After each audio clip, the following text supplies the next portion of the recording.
Hello students, आज हम लोग नया टॉपिक फाइनेंशियल स्टेटमेंट स्टार्ट करने वाले हैं। और आज हम लोग ये देखेंगे कि फाइनेंशियल स्टेटमेंट होता क्या है और इसमें हम लोगों को पढ़ना क्या क्या है। देखो, फाइनेंशियल स्टेटमेंट जानने के लिए पहले कुछ चीज जानना पड़ेगा। सबसे पहला बात, कोई भी बिजनेस करने का मेन मोटिव क्या होता है? तो होता है कि प्रॉफिट कमाना, और प्रॉफिट कमाने के साथ ही साथ उस बिजनेस का फाइनेंशियल पोजीशन भी देखना होता है कि मेरे बिजनेस का फाइनेंशियल पोजीशन अच्छा है या खराब है। क्योंकि अगर फाइनेंशियल पोजीशन ही अच्छा नहीं रहेगा तो हम लोग अपने बिजनेस को लंबे समय तक नहीं चला पाएंगे। तो बोलता है कि कोई भी बिजनेस को चलाने के लिए आपको दो चीज की जरूरत होती है, एक प्रॉफिट की और फाइनेंशियल पोजीशन की। प्रॉफिट भी कमाते रहना चाहिए और फाइनेंशियल पोजीशन भी अच्छा रहना चाहिए।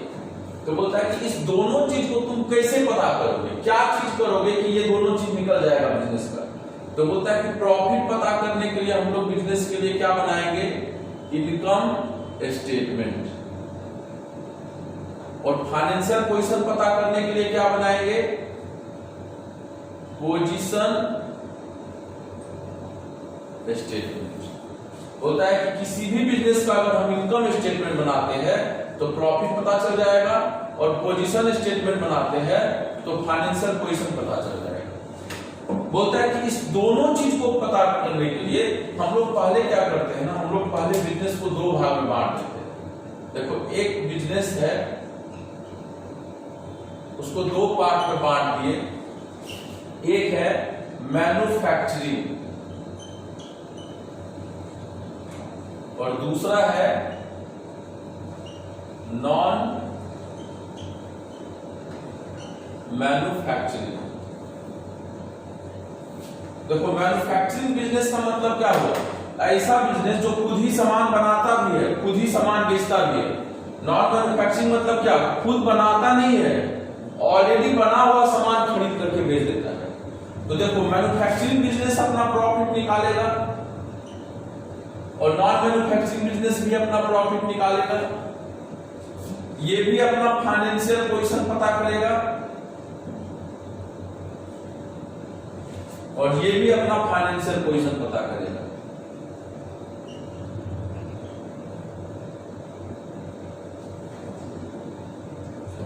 तो बोलता है कि मैन्युफैक्चरिंग बिजनेस जो प्रॉफिट पता करेगा, इसके लिए ये क्या बनाएगा, बोलता है कि इसके लिए ये बनाएगा इनकम स्टेटमेंट, इनकम स्टेटमेंट्स। और ये भी अपना प्रॉफिट पता करने के लिए क्या बनाएगा, इनकम स्टेटमेंट्स। और ये अपने फाइनेंशियल पोजीशन को पता करने के लिए क्या बनाएगा, पोजीशन स्टेटमेंट्स।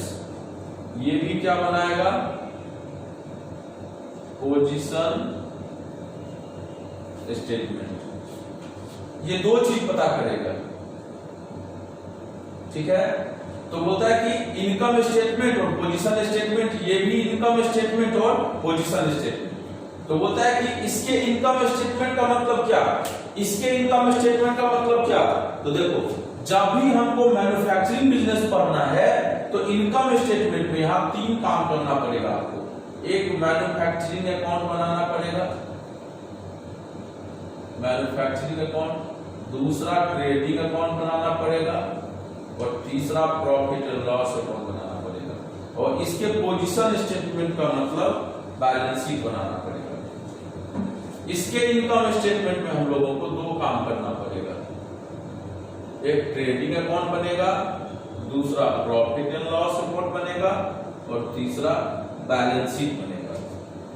तो देखिए एक चीज ध्यान से, क्योंकि 11th के कोर्स में हम लोगों का मैन्युफैक्चरिंग बिजनेस नहीं है, हम लोगों को सिर्फ कौन सा बिजनेस पढ़ना है, नॉन मैन्युफैक्चरिंग।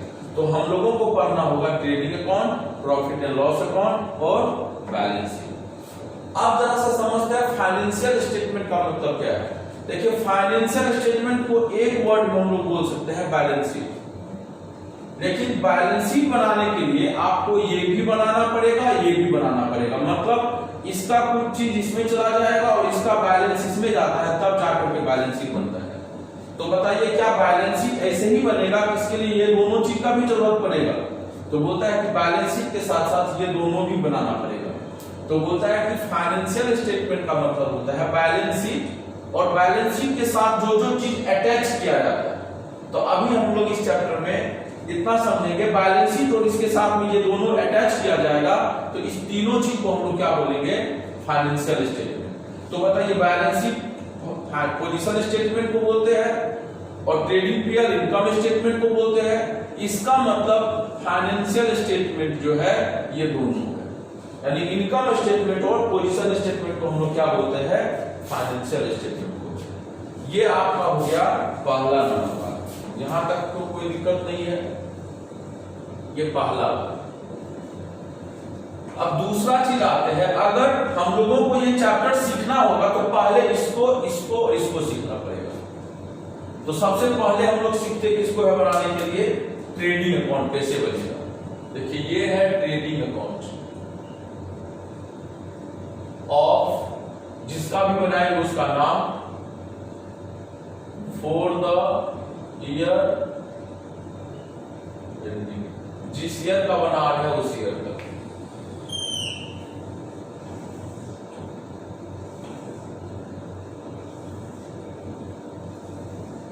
ठीक है ना, ये हम लोगों का ट्रेडिंग अकाउंट है। सबसे पहले इस ट्रेडिंग अकाउंट में ये डेबिट साइड हो जाएगा और ये क्रेडिट साइड हो जाएगा, और इस फॉर्मेट को हम लोग यहां पर बोलते हैं पर्टिकुलर्स। इसको हम लोग बोलते हैं अमाउंट। ये हो जाएगा हम लोगों का पर्टिकुलर्स, ये हो जाएगा हम लोगों का अमाउंट। सबसे पहले यहां पर हम लोग लिखते हैं टू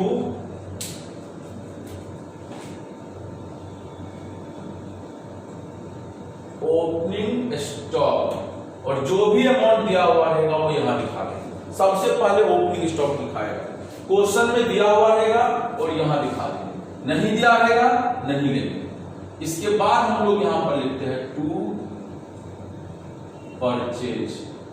परचेज के अमाउंट को बाहर में मत लिखिएगा, पहले इनर कॉलम में लिखेंगे, और इसमें रिटर्न को माइनस कर लेंगे, यानी कि लेस कर लेंगे परचेज रिटर्न, और माइनस करने के बाद जो अमाउंट आएगा वो भी हम बाहर में लिखाएंगे, और इस अमाउंट को हम लोग नाम दिए नेट परचेज। और उसके बाद जितना भी तरह का एक्सपेंसेज है वो यहां चला जाएगा सारा नाम से। फिर यहां पर चला जाएगा मेरा बाय सेल्स, फिर यहां पर लेस कर लेंगे सेल्स रिटर्न, और माइनस करने के बाद ये चला जाएगा, और यहां चला जाएगा बाय क्लोजिंग स्टॉक। और इसका जो डिफरेंस आएगा वो मेरा प्रॉफिट होगा। देखिए हम किए कुछ भी नहीं है, हमको प्रॉफिट निकालना है, और हम लोग जानते हैं किसी भी बिजनेस का प्रॉफिट निकालने के लिए हम लोग एक तरफ अगर उसका सारा खर्च को जोड़ ले और सारा इनकम को जोड़ ले तो एक्सपेंस और इनकम के डिफरेंस को हम लोग प्रॉफिट बोलते हैं।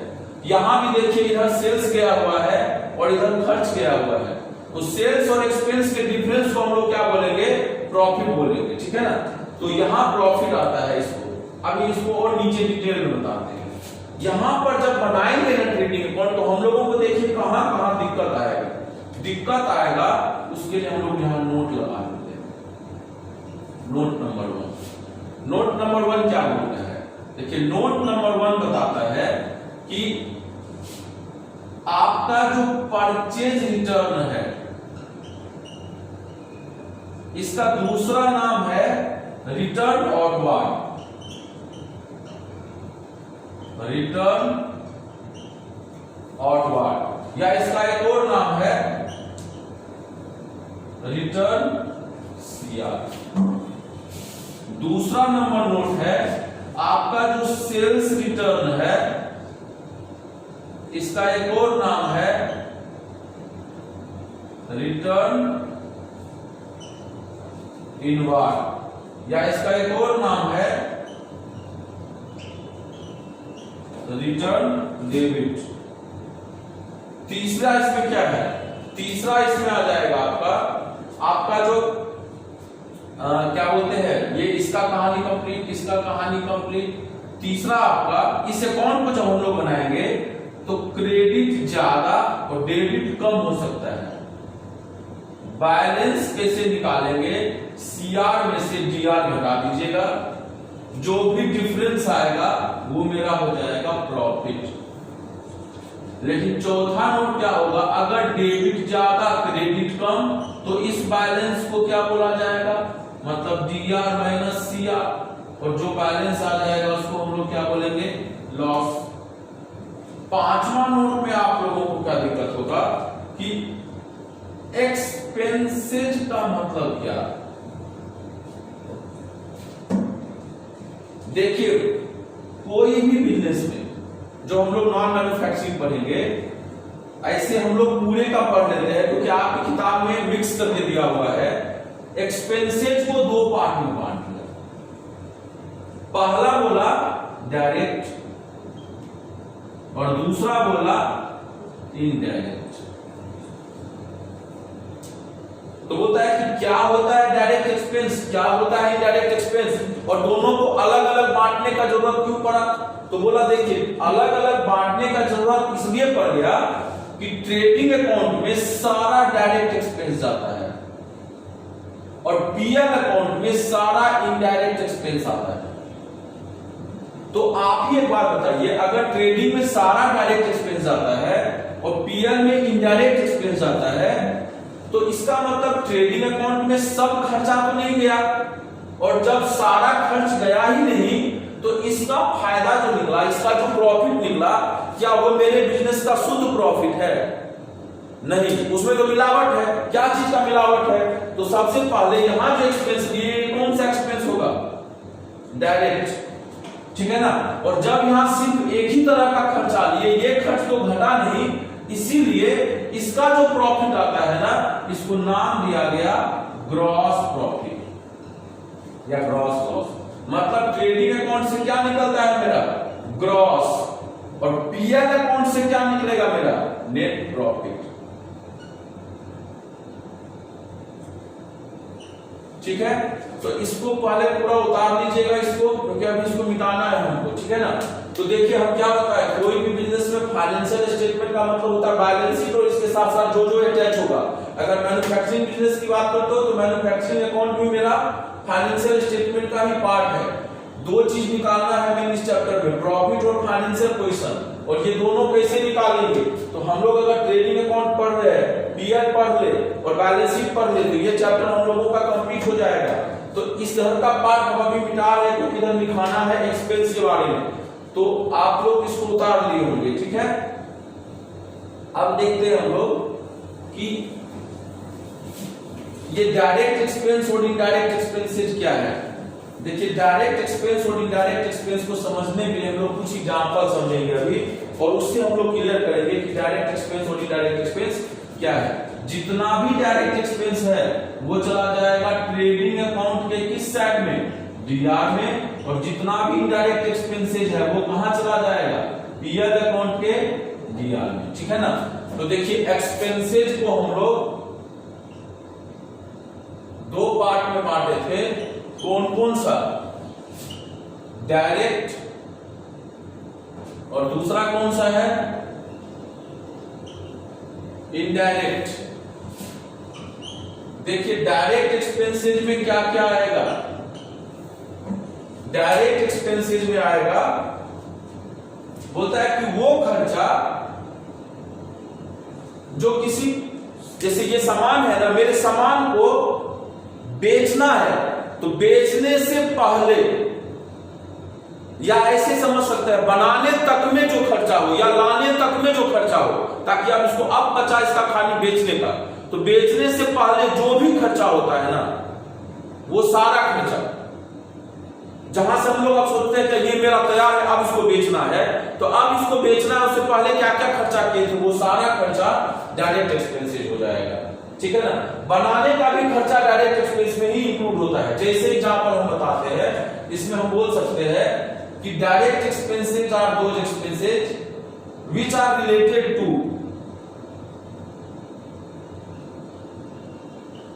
those expenses which are related to, पहला बोलता है कि परचेज ऑफ गुड्स या मटेरियल बोल सकते हैं, दूसरा बोलता है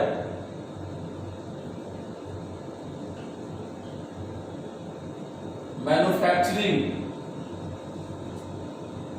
या प्रोडक्शन, या तीसरा बोल सकते हैं फैक्ट्री या वर्क्स एक्सपेंसेस। ये तीन तरह के खर्चा को हम लोग डायरेक्ट एक्सपेंस बोलते हैं।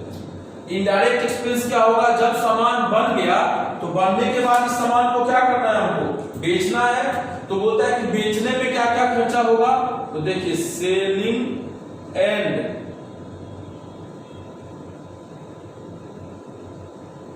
Distribution expenses, office and administration and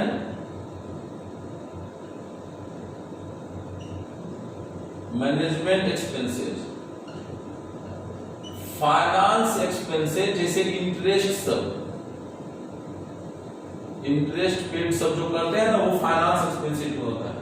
तो बोलता है कि इससे रिलेटेड कोई भी खर्चा डायरेक्ट होगा, इससे रिलेटेड कोई भी खर्चा इनडायरेक्ट होगा।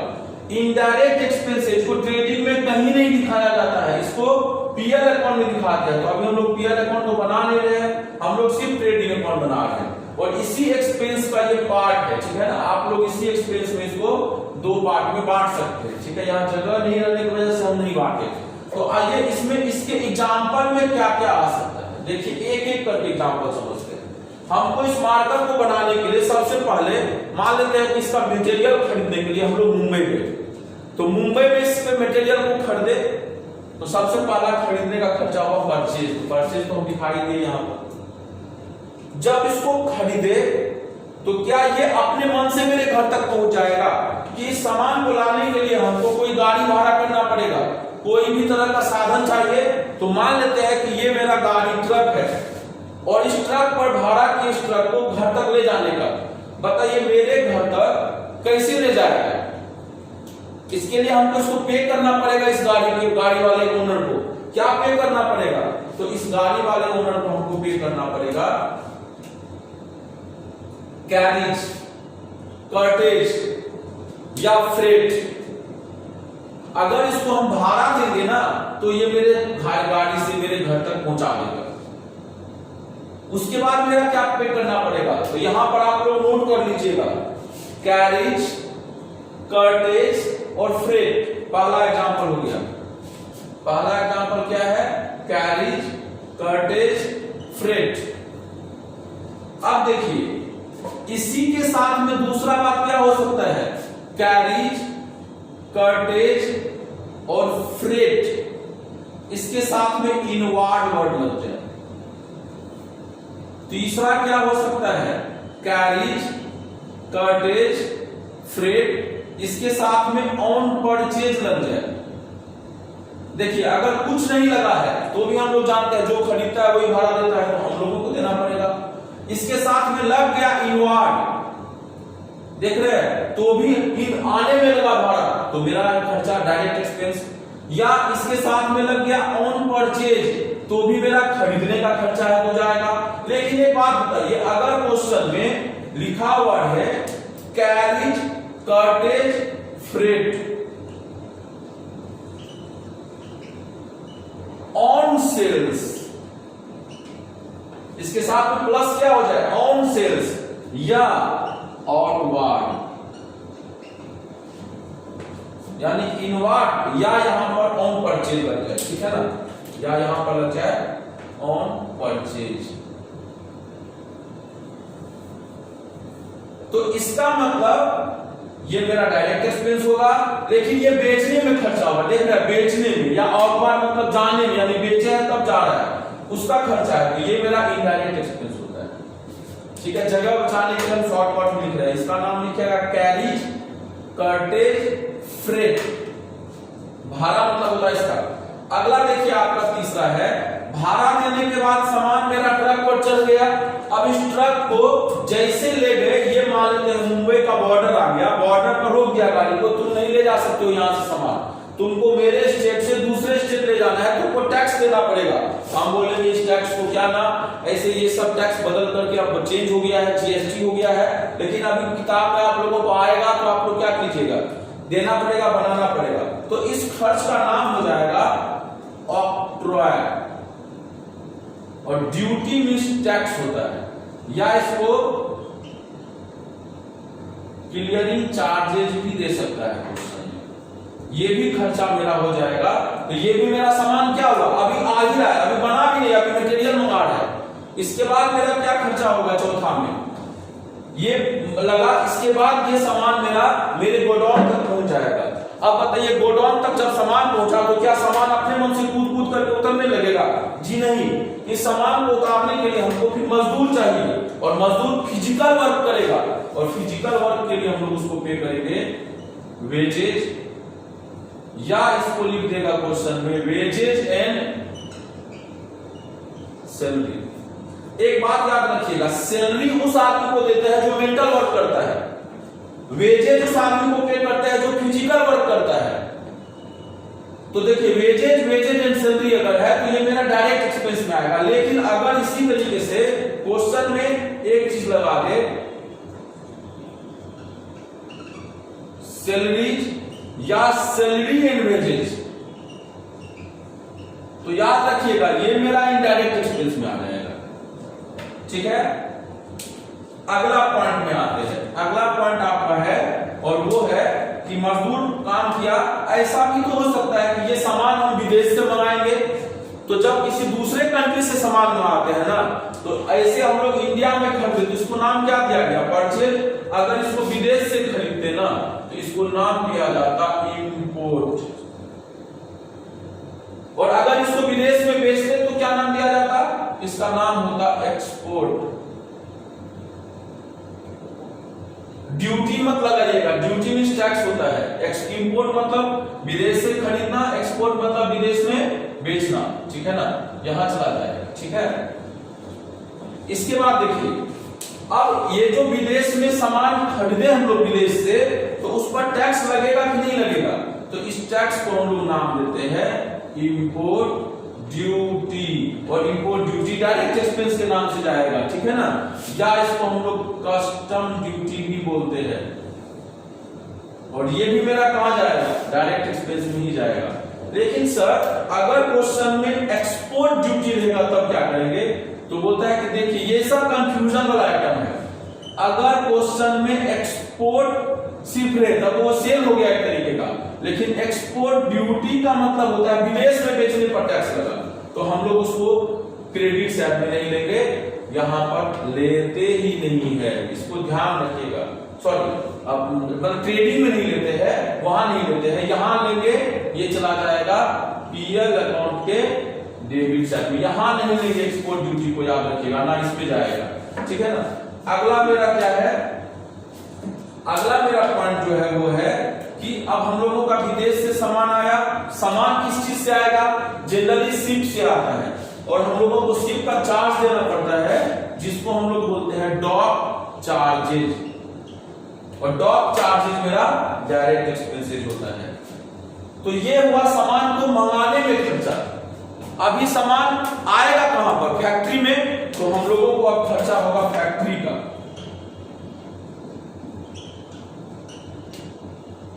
फैक्ट्री एक्सपेंसेस, वर्क्स एक्सपेंसेस,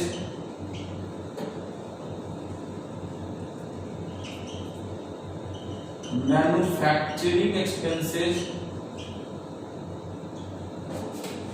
या प्रोडक्शन एक्सपेंसेस, जैसे इस सब से रिलेटेड कैसा टाइप का वर्ड आपको दे सकता है, वो कुछ एग्जांपल हम बता देते हैं। जैसे कभी कभी देखिएगा क्वेश्चन में लिख देगा पावर। पावर का मतलब क्या होता है? मशीन को चलाने में जो बिजली का कंजम्पशन होता है, तो ये हैवी कंजम्पशन है, फैक्ट्री में होता है, तो पावर जो है ना वो मेरा इसी में आता है। या फिर हम लोग बोल सकते हैं coal gas water, coal gas water.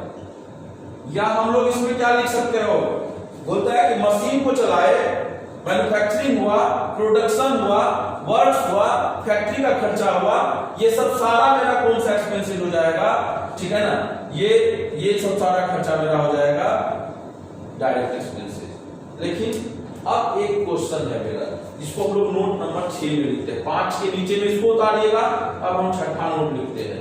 छठा नोट है कि जैसे क्वेश्चन में आपको कोई भी एक्सपेंस दे दिया और आप डिसाइड नहीं कर पा रहे हैं वो डायरेक्ट है या इनडायरेक्ट है।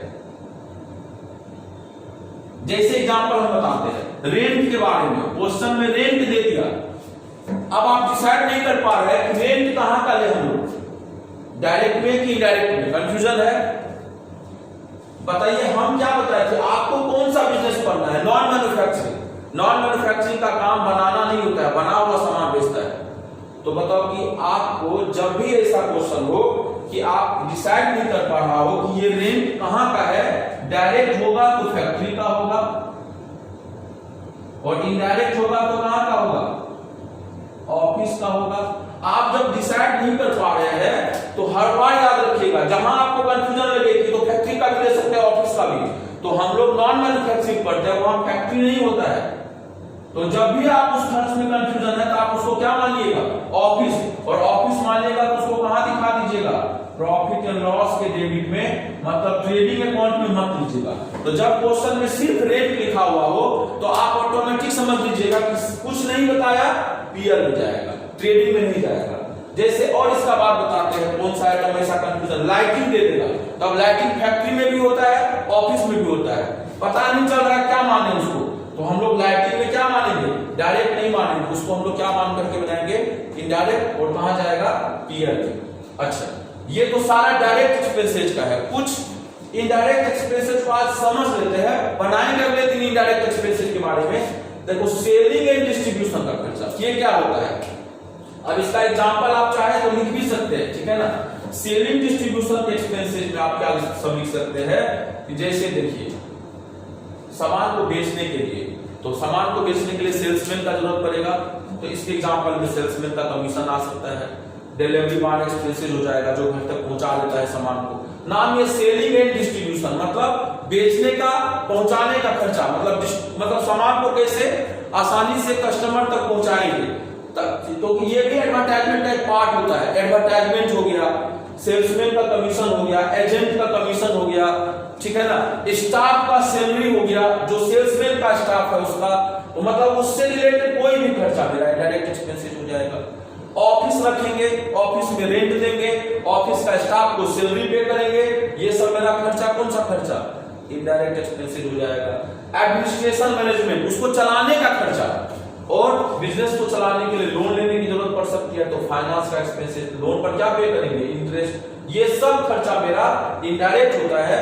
और ये सारा खर्चा मेरा किसमें चला जाएगा, पीएल अकाउंट में चला जाएगा। ट्रेडिंग अकाउंट में ये सब नहीं जाता है, ठीक है ना। तो जितना भी डायरेक्ट एक्सपेंसेस है वो ट्रेडिंग में जाता है, जितना भी इनडायरेक्ट एक्सपेंसेस है वो सारा का सारा प्रॉफिट एंड लॉस अकाउंट में जाता है। इसको अगर आप अच्छा तरीका से समझ लीजिएगा तो अगले क्लास में हम लोग इसका कुछ क्वेश्चन बना करके आप लोगों को देंगे, और फिर आप लोग कोई भी रेफरेंस से बनाते हैं तो आपसे फिर क्वेश्चन बनेगा ट्रेडिंग अकाउंट बनाने वाला, ठीक है ना। तो हम लोग कुछ क्वेश्चन आपको देंगे और फिर उसके बाद आगे देखेंगे